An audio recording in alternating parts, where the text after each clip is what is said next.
শক্ত করি। আমাদের পায়ের নিচের মাটি কেন থাকবে না? আমাদের দেয়ালে পিঠ থেকে গেছে, এখন আসলে সম্ভব না যে আমরা বাড়ি ফিরে যাই, কি করব? আজকে আমাদের রেজাল্ট দেওয়ার কথা ছিল লিখিতভাবে, কিন্তু আমরা এখনো পাইনি। এখন আমাদের কথা 516টা সাব রেজিস্ট্রি অফিসে 16,245 জন নকল নবিশ আমরা আছি। আমাদের কেউ আন্দোলন করছে জেলা লেভেলে, কেউ থানা লেভেলে, কেউ প্রেস ক্লাবে আমরা অবস্থান করছি। আজ থেকে আমি ঘোষণা দিচ্ছি, আমরা ঘোষণা দিচ্ছি 516টা অফিস বন্ধ রয়েছে, বন্ধ থাকবে।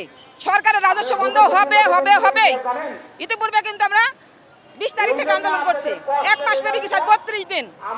আজ আমরা ঘোষণা দিচ্ছি, আমরা কাফনের কাপড় পরি। আইজিআর অফিস আছে, যেটা আমাদের হেড অফিস, আমরা আইজিআর অফিসে থাকবো।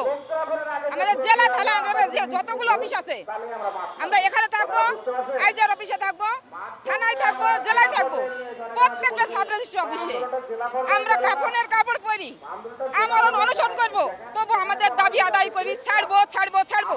আমি একজন সাধারণ নকল নবিশ হিসাবে আজকে ওয়াদা করছি, আমরা আজকে সাধারণ নকল নবিশ হিসাবে ওয়াদা করছি, আমরা আমাদের দাবি আদায় করি, ছাড়বো ছাড়বো ছাড়বো। আপনারা মৌখিকভাবে বলছেন আমাদের দাবি যৌক্তিক, কেন মাইনে নিলেন না এখন পর্যন্ত?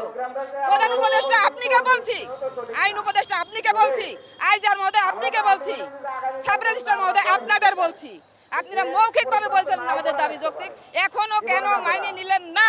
আমার প্রশ্ন। আমরা অনশন করবো, নতুবা আমাদের গুলি করেন। আমি সাধারণ নকল নবিশ হিসেবে বলছি, আমাকে গুলি করেন, আমাদের সব ভাই বোনকে গুলি করেন, আমরা থাকবো এই জায়গায়, অবস্থান নেব। প্রত্যেকটা জেলা উপজেলা 516টা সাব রেজিস্ট্রি অফিস বন্ধ করে দেব। ইতিপূর্বে বন্ধ হয়েছে, আমরা আবারও বন্ধ করে দেব। আমরা আমরণ অনশন করবো। বুকে যদি জাতীয়করণ না করেন, আমাদের গুলি করেন।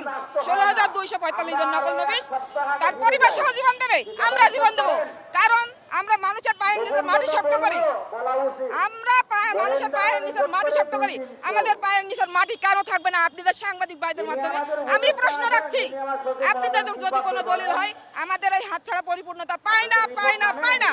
প্রধান উপদেষ্টা আপনিকে বলছি, আপনাদের যদি কোনো দলিল হয়, আমাদের হাতছাড়া পরিপূর্ণতা পায় না পায় না পায় না।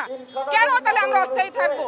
আমরা যে টাকা দিই রাজস্ব, সেখান থেকে আমাদের দিবে, এখানে তো আমাদের মানে বাড়তি কিছু দিবে না। তাহলে আমরা যেহেতু আদায় করে দিচ্ছি রাজস্ব, ওই রাজস্ব থেকে আমাকে দিবে। কারণ তারা তো বরঞ্চ তারা আমাদেরকে খাটাইয়া আমাদেরকে দিয়ে কাজ করিয়ে 24 টাকা তো ওরা আলাদা করে রেখে দিচ্ছে। আবার 36 টাকা পাতা হবে, সে 36 পাতা তো আমরা এখনো যাই নাই। 23 সালে জুন মাসে বা জুলাই মাসে শেষের দিকে 36 টাকা পাতা দেবে, এখনো তো আমরা 24 টাকাই লিখতেছি। তাহলে তো 36 টাকা করে জমা হচ্ছে, 24 টাকা করে জমা হচ্ছে। তাহলে আমরা তো ওইখান থেকে আমাদের রাজস্ব রাজস্ব খাতে নেওয়া যাইতে পারে, সরকারের কোনো ক্ষতি হবে না। এটাই আমরা বলতে চাচ্ছি প্রশাসনের কাছে। বা এখন যে পর্যন্ত আমাদের দাবি না মেনে নিবে ততদিন পর্যন্ত আমরা এখানে থাকবো। কারণ আমাদের দেয়ালে পিঠ থেকে গেছে, এখন আসলে সম্ভব না যে আমরা বাড়ি ফিরে যাই, কি করব? অফিসে তো আমাদেরকে করতে দিবে না, কারণ আবার বাড়িতেও তো জায়গা দিবে না। এই ঘরে ফিরলেও বিপদ আছে, অফিসে ফিরলেও বিপদ, সব মিলে আমরা খুব খারাপ অবস্থায় আছি।